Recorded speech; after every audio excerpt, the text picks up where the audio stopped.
Shameless copycat vehicles in history.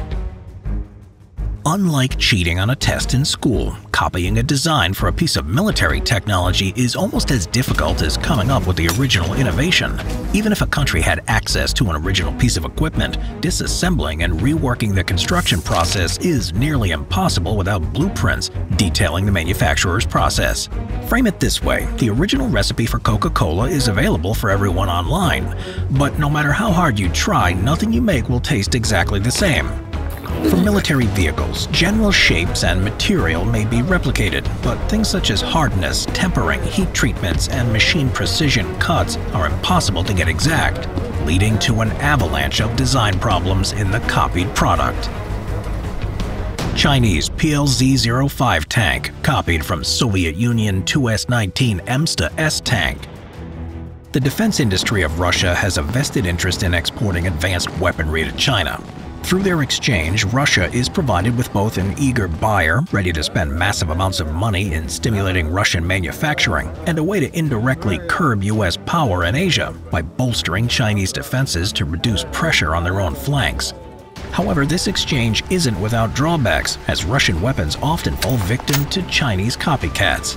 China will buy Russian supplies in limited quantities just to take the technology apart and make copies of it.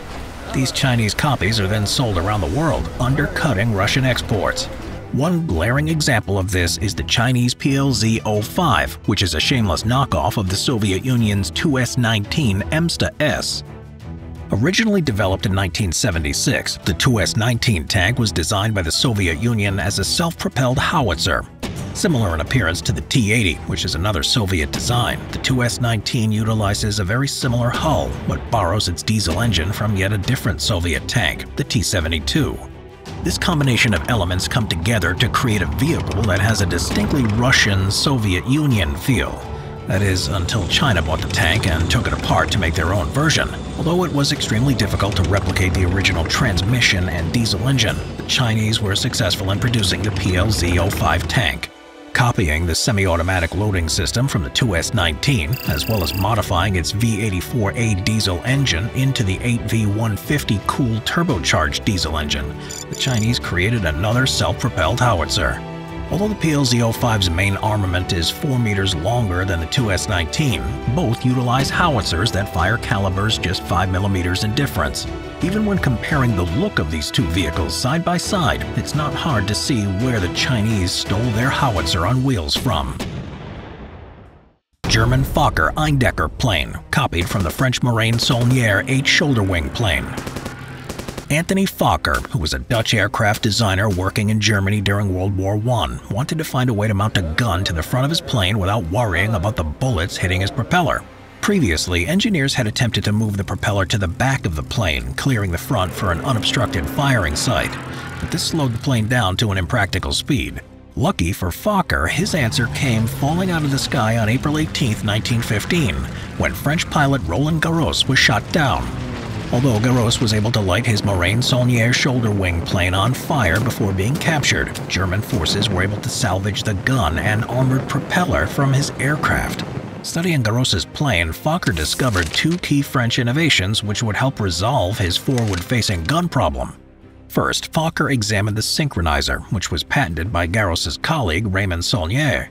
This synchronizer allowed the firing rate of the gun to be timed with the position of the propeller on the plane, so that the gun would never fire while the propeller was in the way.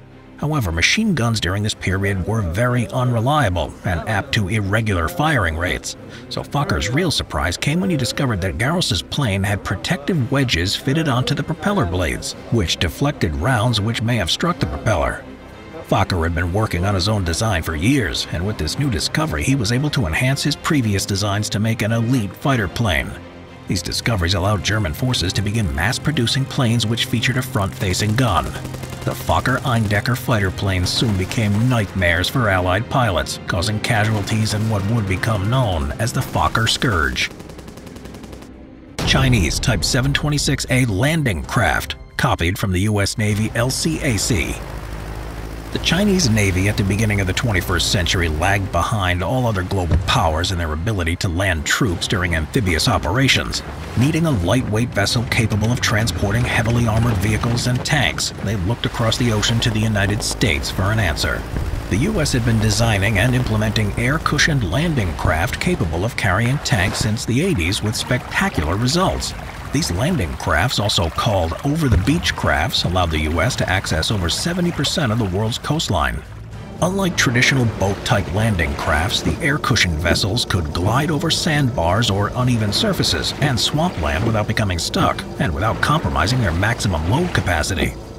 Equipped with 4 gas turbines, the U.S. Navy's landing craft could reach speeds of 40 knots even with a full load, which could include up to 180 fully equipped soldiers and an M1 Abrams tank. In addition to this, special features on the craft allowed it to operate in numerous capacities, including anti-mine measures, heavy equipment delivery, evacuation, and lane breaching. Unsurprisingly, when China released their Type 726A landing craft in 2010, many were quick to spot the blatant similarities between it and the U.S. Navy's LCAC. Both vessels are propelled by gas turbines, although the Type 726A only has 2 compared to the LCAC's 4. Both can carry over 50 tons and utilize air cushion technology to lift over shallow obstacles, and both vessels can dock without using facilities, enabling them to operate in many dynamic wartime scenarios. China's willingness to adopt technologies and strategies from other countries may see more shameless amphibious copycats as the U.S. works to improve naval capabilities. U.S. HH-43 copied from the German Flettner Fi-282. During World War II, U.S. Army Air Forces launched Operation Lusty, which aimed to capture and analyze German aeronautical technology on a massive scale. Intelligence teams were dispersed across mainland Europe to infiltrate enemy aircraft, research facilities, and weapons manufacturers. One of the most successful discoveries from this operation was the German Flettner Fi-282, a single-seat helicopter with intermeshing rotors. Unlike previous designs, Anton Flettner, designer of the helicopter of the same name, used 2 rotors, rotating in opposite directions to eliminate the need for a tail rotor, which was a massive drain on power for the helicopter. Following the conclusion of World War II, U.S. engineers dug out the designs for Flettner's helicopter and decided to try and replicate his intermeshing rotor technology. In 1947, the man himself, Anton Flettner, was flown to New York as part of Operation Paperclip to become the chief designer of the Kane company and oversee new designs based on his technology. One of these new designs was the U.S. HH-43 Husky helicopter, which was used for the next 2 decades by the U.S. Navy and Air Force to carry out intense rescue missions. The Husky helicopter saw widespread use during the Vietnam War, and because of its unique ability to hover in place, was used in more rescue missions than all other aircrafts combined. A result of Operation Paperclip, which was a secret government program in the United States which allowed former German scientists, technicians, and engineers to find jobs working for the American government, Flettner's role in the HH-43 Husky places an exclamation point on the idea of stealing other countries' technology. U.S. M1917 tank, copied from the French Renault FT tank.